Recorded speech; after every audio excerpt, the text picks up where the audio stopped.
नमस्कार, देख रहे हैं झकास भारत और मैं रविकांत। मैं अभी बात करने वाला हूं 1857 की स्वतंत्रता के संग्राम की लड़ाई में अहम भूमिका निभाने वाले बाबू वीर कुंवर सिंह के परिवार यानी कि प्रपौत्र की जिस प्रकार से हत्या हुई है उसको लेकर बात करूंगा, और शराबबंदी में नए संशोधन बिल जो बिहार विधानसभा में आई है उसको लेकर भी बात करूंगा। हमारे साथ हैं प्रोफेसर विनीत जी जो लोजपा रामविलास के प्रवक्ता हैं। तमाम बातें मैं लूँगा। पहले मैं बात करूँगा बाबू वीर कुंवर सिंह की प्रपौत्र की जिस प्रकार से हत्या की बातें सामने आई है और पुलिस प्रशासन के द्वारा इसे कैसे देखते हैं और इस पर क्या कुछ आपकी जानकारी बताएंगे। ये बिल्कुल बेहद दुर्भाग्यपूर्ण है।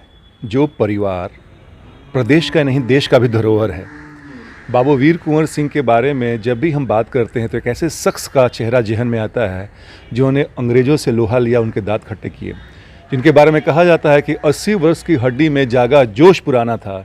सभी कहते हैं बाबू वीर कुंवर सिंह बड़ा वीर मर्दाना था। तो ऐसे परिवार को जो धरोहर समान है उसको ये प्रदेश संभाल नहीं पाता है। अब देखिए उनके प्रपौत्र को वहाँ के पुलिसकर्मी जो जगदीशपुर आरा में जो किले की रखवाली करते थे वो गलत कार्य में सम्मिलित थे। वहाँ पे दारू की खरीद फरोख्त होती थी, लड़कियों का आना जाना था, शराब और हीरोइन, गांजा और हीरोइन बेचा जाता था उस हवेली में। जी, हवेली किला कह लीजिए उसको। किला। तो कुंवर रोहित सिंह उर्फ बबलू सिंह ने जब इस बात पे अपनी नाराज़गी जताई और उन्होंने कहा कि नहीं ये काम गलत है, तो उन जवानों ने इनको इतनी बेरहमी से पीट कर अधमरा कर दिया। बंदूक के बट से मारा गया, उनको बेल्ट से पीटा गया और जाके रेफरल अस्पताल में इनके अधमरे शरीर को फेंक दिया गया जहाँ पे उनकी मृत्यु हो जाती है। और ये सरकार इतनी संवेदनहीन है कि नीतीश कुमार जी का कोई भी नुमाइंदा वहाँ नहीं पहुँचा, ना एक ट्वीट तक किया उन्होंने।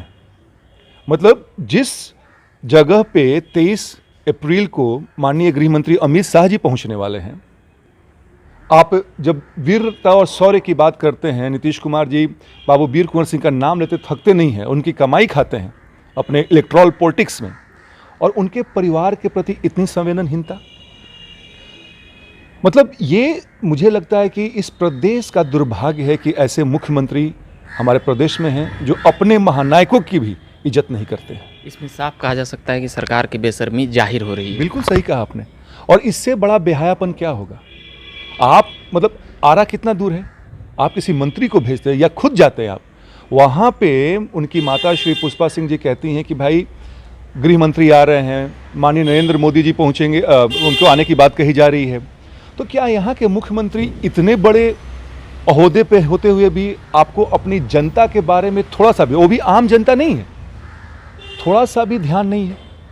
और इससे कितना मर्माहत लोग हुए होंगे वहाँ पे। वहाँ पे आपने क्या कर दिया, एक SIT बन गई। जो 4 लोग नामजद हुए हैं उनकी अब तक गिरफ्तारी क्यों नहीं हुई है।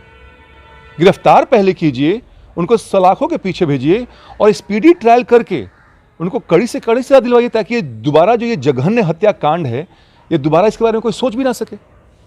बिल्कुल, ये तमाम बातें कर रहे थे विनीत जी। स्वतंत्रता सेनानियों के परिवार की जिस प्रकार से या आम लोगों की हत्या इस प्रकार से की जाती, मगर ये तो बाबू वीर कुंवर सिंह के प्रपोते थे। तो इस पर कह सकते हैं कि बिहार सरकार को अच्छे से संज्ञान लेना चाहिए और ये एक जांच का विषय है कि जिस प्रकार से पहले अपराधी जिस प्रकार से तमाम जगहों पर गोली मारने की बातें आती थी, जदयू के नेता खुद ही सुरक्षित नहीं हैं।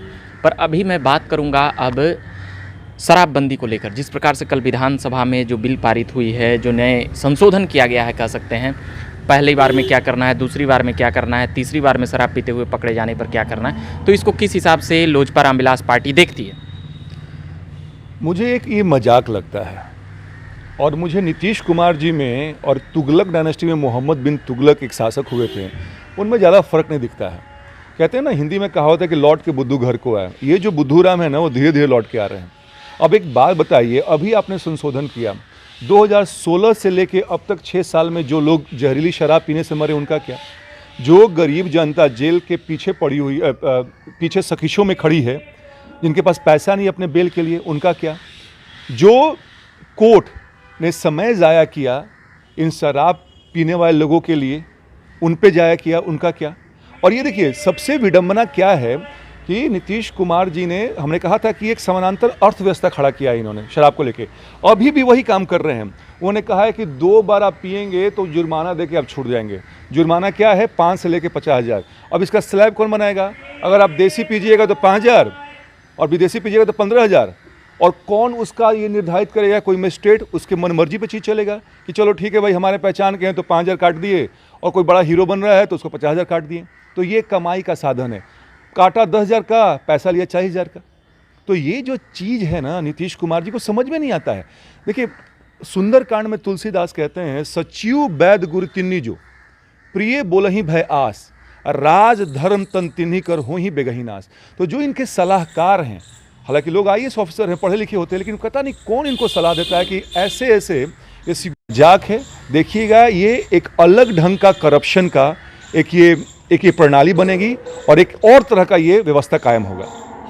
शराबबंदी को लेकर नीतीश कुमार जी ने और भी तमाम बातें कही है, मगर शराबबंदी तो होनी चाहिए, यह बिहार वासियों को भी सोचना चाहिए शराबबंदी को लेकर। इसको कैसे देखते हैं? क्या ये लोगों की जिम्मेदारी नहीं है, केवल मुख्यमंत्री की जिम्मेदारी है, या शासन प्रशासन तंत्र की जिम्मेदारी है? व्यक्ति को भी तो यह सोचना चाहिए कि नीतीश कुमार जी ने जो फैसला लिया है उसको एक सामाजिक हित में देखा जाए। रविकांत भाई, आपने बहुत तथ्यात्मक और बहुत सही बात कहा है, लेकिन कौन लोग सोचेंगे? अब देखिए, बिहार की लिटरेसी साक्षरता रेट कितनी है? 2/3 से तो अधिक है। हाँ, 2/3 64%। लेकिन उस साक्षरता का मतलब होता है केवल आपको साइन करने आना चाहिए। बाकी की जो जनता जो 36% है, वो पढ़ी लिखी जनता नहीं है, उनको साइन भी करने नहीं आता है। तो उनके लिए क्या है कि जो एक शराब पीना है, वो अपने आम जीवन में जो कि परेशान है, जिनके पास नौकरियां नहीं है, जो स्वास्थ्य परेशान है, एक बचने का तरीका है। हालांकि मैं इसका फेवर नहीं करता हूँ, शराबबंदी बिल्कुल होना चाहिए, लेकिन उससे पहले आप जो जागरूकता जो अभियान है उसको मुस्तैदी से चलाना चाहिए था, पहला चीज़। दूसरा चीज़, कोई भी आप नया प्रोजेक्ट लगाते हैं, कहीं भी, देश हो, प्रदेश हो, विदेश हो, वहाँ पे छोटे स्तर पे पहले जांच कर लेना चाहिए कि इसका भाई इफेक्ट क्या है, इसका प्रभाव क्या पड़ता है। नीतीश कुमार जी ने क्या किया? किसी ने कहा और इन्होंने अपना जुमला कायम कर दिया, पूरे प्रदेश पे लगा दिया, जिसका एक खमियाजा हर जनता भुगत रही है। अब सोच के देखिए, जो 2016 में जो इस कड़े प्रावधान थे, जिससे कारण अप्रैल 2016 की बात कर रहे हैं, हाँ, तो जो कड़े प्रावधान थे जिससे कारण काफ़ी गरीब लोग जेल के पीछे अब तक बैठे हुए हैं। उन्होंने बेल के लिए अपना घर ये नीलाम कर दिया, अपने गहने बेच दिए। अब उनका क्या होगा? जो लोग ट्रेजेडी से, जो ये जहरीली शराब पीने से जो मर गए, उनका जीवन क्या वापस आएगा? तो नीतीश कुमार जी मोहम्मद बिन तुगलक ही समान है, बिना जांचे परखे कोई भी चीज़ कर जाते हैं। और देखिएगा, जो हमें जुर्माना की बात हुई है ना, फिर से एक समानांतर अर्थव्यवस्था और इनके नुमाइंदों को, इनके नेताओं को कमाने का एक और जरिया बनेगा। ये तमाम बातें हम कर रहे थे प्रोफेसर विनीत जी से, और भी तमाम बातें हम करते रहेंगे। फिलहाल ये बाबू वीर कुंवर सिंह को लेकर बातें थी, और एक सवाल था शराबबंदी बिहार में, इसको लेकर भी। इसमें सबसे महत्वपूर्ण जो बातें हैं वह सरकार प्रशासन तंत्र से भी ज़्यादा लोगों में एक जागरूकता जानी चाहिए कि शराब को लेकर एक जागरूकता और एक चिंतन जागे। हम भी उम्मीद करते हैं कि बिहार के लोग समझेंगे, और भी तमाम बातें मैं लगातार करता रहूँगा। अभी के फिलहाल इतना ही कहूँगा।